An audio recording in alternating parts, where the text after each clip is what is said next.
Firman Allah Subhanahu wa taala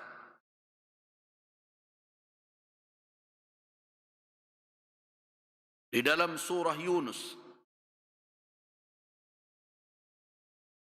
ayat 28 dan ayat 29.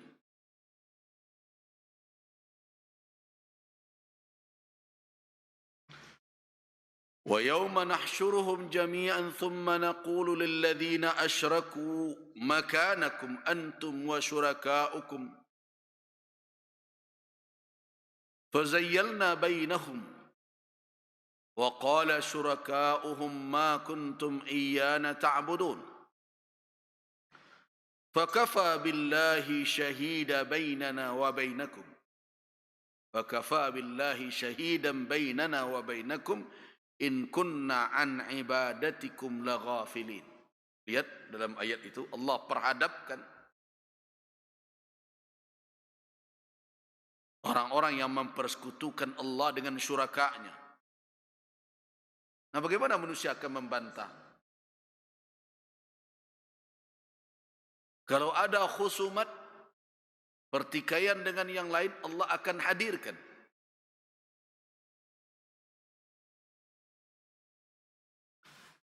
Kalau ia berbuat dalam keadaan bersembunyi dari pandangan manusia, tidak ada makhluk yang mengetahui perbuatannya. Siapa yang akan bersaksi atas mereka?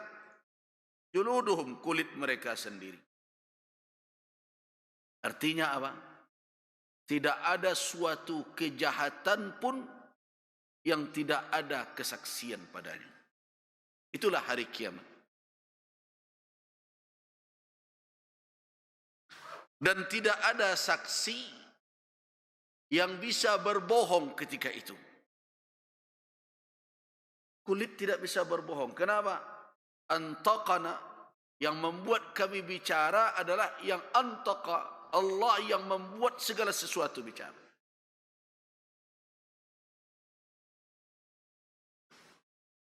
Jadi, kalau perbuatan jahat yang dilakukan oleh manusia di dunia terkait dengan orang lain, ada pertikaian antar sesama, maka akan berhadapan.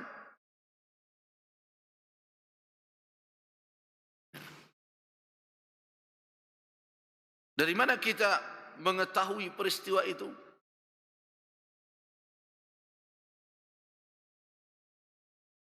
Dari hadis yang masyhur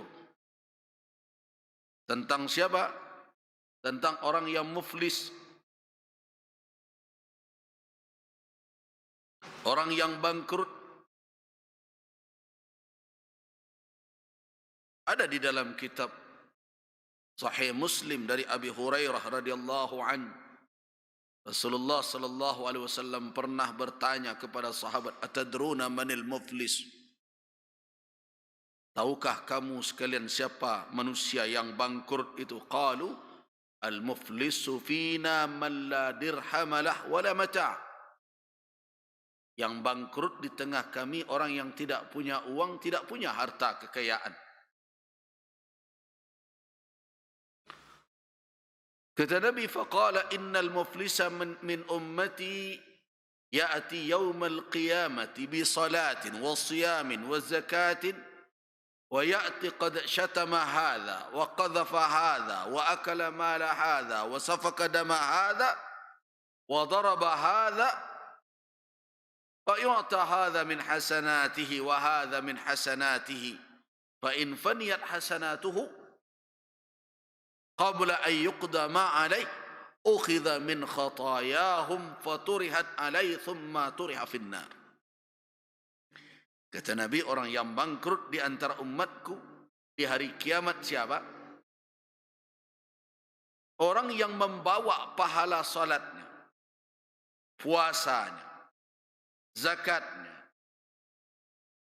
Dalam riwayat lain, bahkan bagaikan kaljibal, bagaikan gunung yang besar. Kagum orang melihat amalnya itu. Tetapi apa pekerjaannya selama di dunia? Di samping dia salat, dia berzakat, dia berpuasa, kata Nabi wasyatama hadza, dia mencaci, memaki yang ini. Kemudian dia juga akala mala hadza, dia makan lagi harta orang lain. Kemudian wasafaka dama hadza, dia tumpahkan darah yang ini. Wa daraba hadza, kemudian malah dia ada memukul pula orang lain.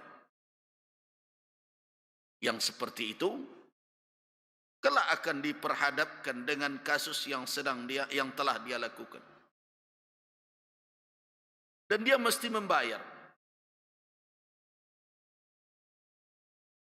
Orang-orang yang dahulu dizaliminya akan menerima ganjaran, akan menerima pembalasan sebagai apa? Kompensasi.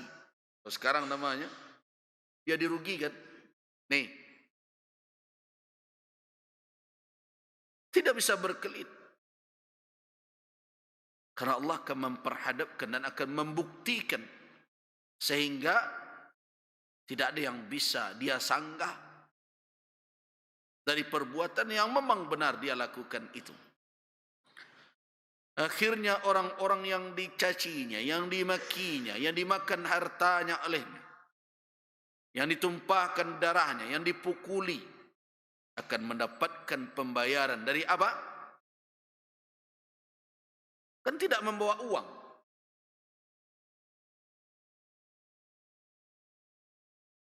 Tidak membawa uang. Nabi SAW mengingatkan bahwa di hari itu tidak ada dinar, tidak ada dirham. Karena itu jangan menyimpan permusuhan berlama-lama. Jangan merasa nyaman dengan perbuatan zalim. Karena kezaliman itu akan membuat orang berada di dalam kegelapan, kerumitan di dalam kehidupan akhirat. Di hari kiamat dia akan rasakan itu. Dengan apa dibayarnya? Dia saja dibangkit dalam keadaan tidak berbaju, tidak berkain sehelai pun. Apalagi dinar, apalagi dirham, apalagi uang. Tidak ada. Itu yang diingatkan oleh Nabi. Allah tidak akan biarkan suatu kezaliman berlalu tanpa mendapatkan pembalasan. Dibayar dengan apa? Min hasanatihi, dari kebaikan yang dia lakukan. Jadi malang sekali ada orang yang taat dalam beribadah tapi berbuat zalim dalam bermuamalah. Oh, jadi bisa ya bersatu orang di satu sisi rajin salat, di satu sisi rajin pula menyakiti orang lain? Iya. Bukan hal yang mustahil. Dan tidak perlu heran hadis yang telah mengatakan itu. Rasulullah yang telah menyampaikan ada orang yang pahala kebaikannya dari ibadahnya dia kumpulkan, tetapi dia menggali pula lubang dengan kezalimannya untuk menimbun itu. Celakanya nanti ada orang yang kezalimannya lebih banyak dibandingkan dengan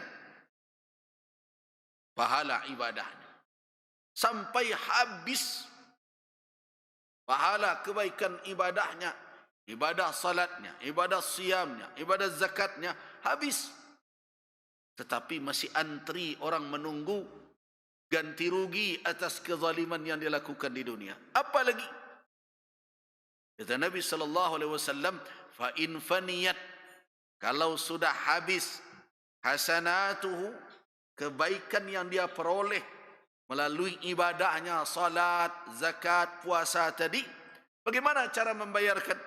Qabla an yuqda ma alaihi, sebelum ditunaikan seluruh apa yang menjadi tanggungannya atas kezalimannya di dunia itu, ukhidha min khatayahum, diambil dari kesalahan orang yang dizalimi.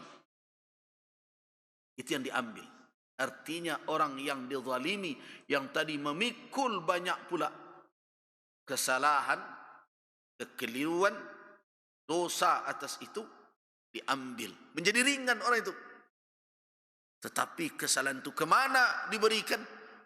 Ditimpakan, faturihat alaih. Ditimpakan kepada orang yang tadi banyak salat, banyak zakat, banyak puasa tadi. Setelah itu kemana nasibnya lagi? Jelas.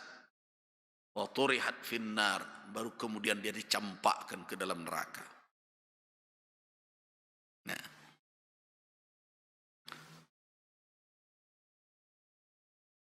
jadi perbuatan yang dilakukan oleh manusia di dunia tidak akan bisa mereka sembunyikan.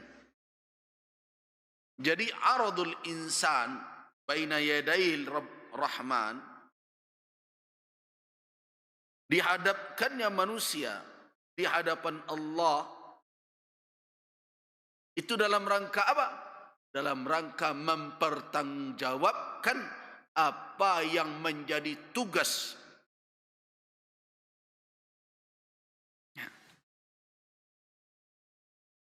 Apa yang menjadi tugas mereka selama dalam kehidupan. Nah, karena itu jangan lupakan tugas utama itu. Yang terjadi hari ini, tugas utama itu lupa dek tugas-tugas tambahan. Kok bayangkan, karena sibuk dengan tugas tambahan, solat lupa.